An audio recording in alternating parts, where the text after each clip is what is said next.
How's it going, everybody? I'm Sam Lee, and welcome to Gaming Instincts.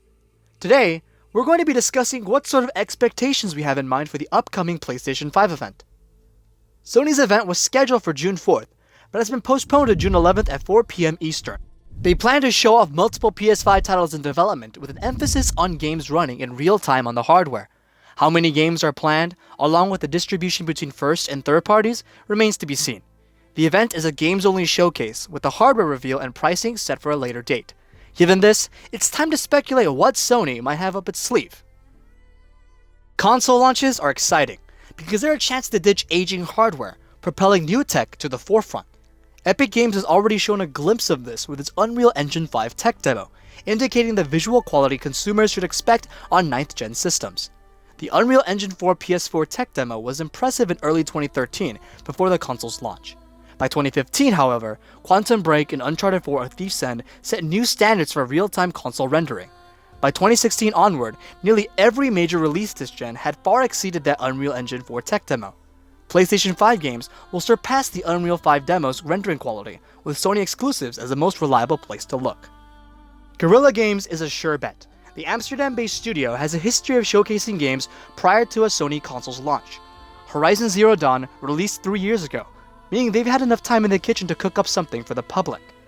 Don't expect anything from other first parties though, as the event doesn't line up with their releases. Sucker Punch, Naughty Dog, Insomniac Games, and even Sony Santa Monica's titles are too recent for proper showcases.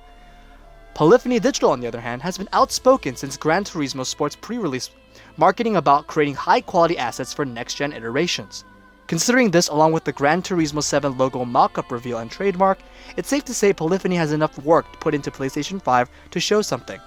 Even if it doesn't turn out to be Gran Turismo 7, a souped-up GT Sport port would be enough to hold fans over. With the first parties out of the way, let's talk cross-gen. Within the cross-gen space, there are tons of already announced games you could see more of during Sony's event. Ubisoft would want to save Rainbow Six Quarantine and Assassin's Creed Valhalla's true gameplay reveals for their own event, though they may not be as protective with other titles. Watchdogs Legion received a gameplay blowout last year. With its delay and rumors of it as a PS5 and Series X launch title, Sony can generate hype by revealing its first next-gen footage. The same method can generate hype for Rainbow Six Siege, whose next-gen release was also confirmed. It's not the most exciting announcement, but fans will appreciate continuing their grind with a fresh coat of paint. Yakuza Like a Dragon's Western release was revealed for Steam, PlayStation 4, Xbox One, and Xbox Series X following Microsoft's event weeks ago. The announcement of its PS5 version may have been held back to keep Yakuza discussions circulating online, as trolls argue over Sony and Microsoft's positions for next-gen. Quantum Error is a horror-infused first-person shooter coming to PS4 and PS5. Its developer, Team Kill Media, has shown snippets on Twitter, but it's yet to receive a full gameplay reveal. Sony's event is the perfect platform for such a lesser-known game. As the first officially announced PlayStation 5 title, Godfall may make a splash upon the event's introduction. Dying Light 2's indefinite delay announced January this year roused concern. Coupled with months of radio silence, Techland's zombie parkour sequel seemed to be facing the same fate as Dead Island 2.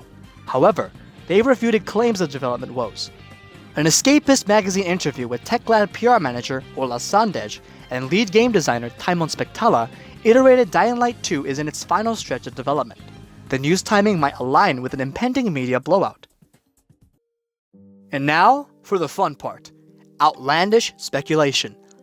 So far, the discussion was tame and has revolved around games with a high chance of being shown or in development. Maintaining reined-in expectations is integral to preventing crushed hopes, but it's fun to fantasize.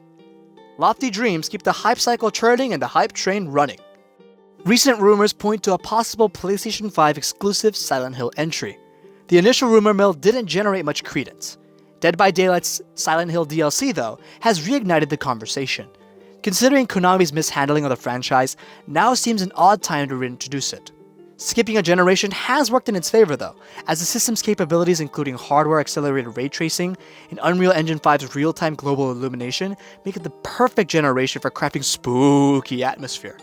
If Silent Hill doesn't come to fruition, there's a better chance of Resident Evil 8 making an appearance at Sony's event, as evidenced by a listing on an Austrian site which has since been removed. A God of War sequel is years away, but it's one of Sony's most anticipated announcements. The 2018 reboot is arguably the franchise's best entry, with reinvented combat featuring a higher skill ceiling and the series' best writing.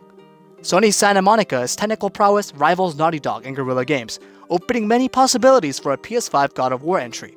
So long as the team crafts an equally engrossing narrative with deeper mechanics and next-gen visuals, the PlayStation 5 is in excellent shape. Kind of like Kratos' bod. Rumor mills are worth entertaining, because no matter how outlandish they are, they spark conversation which may influence investors and publishers to take notes.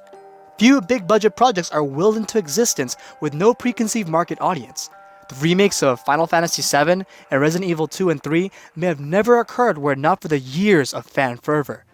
Jak and Daxter is one of Sony's most beloved old-school IPs. Whereas Ratchet & Clank got a PS4 reboot and Sly Cooper's fourth installment arrived on PS3, audiences haven't seen a Jak and Daxter game outside the PS2 era. The last entry, Jak and Daxter: The Lost Frontier, left a sour taste in fans' mouths. One rumor claims a remake of the Jak and Daxter trilogy is slated for PS5's launch. A new game is too much to ask for due to Naughty Dog's current climate. However, faithful remakes of the games people love can't hurt anybody. Speaking of wild speculation regarding cartoony platformers, a November 2019 PlayStation ad had users speculating over the plausibility of a new Crash Bandicoot title. At around the 11-second mark, Neo Cortex is seen sporting a seemingly new mask. Combined with its mobile Endless Runner and Insane Trilogy ports to Xbox One, PC, and Switch, it might be a sign of Activision gearing up for something significant. Though, we're going to have to wait for the event to know for sure. Time will tell which of these games get announced during Sony's hour-long stream. Regardless of how the event turns out, the upcoming 9th generation is the most exciting leap since the transition from the original PlayStation to PlayStation 2. Even if casual consumers don't recognize the benefits, the hardware presents massive gains for development times and costs, with a bigger push toward real-time solutions for previously baked elements. Coupled with the SSDs, 9th gen consoles won't be an iterative step, they're an exciting reinvention of development moving forward. This has been Gaming Instincts, and if you enjoyed the video, give us a like and subscribe for more gaming news coming your way.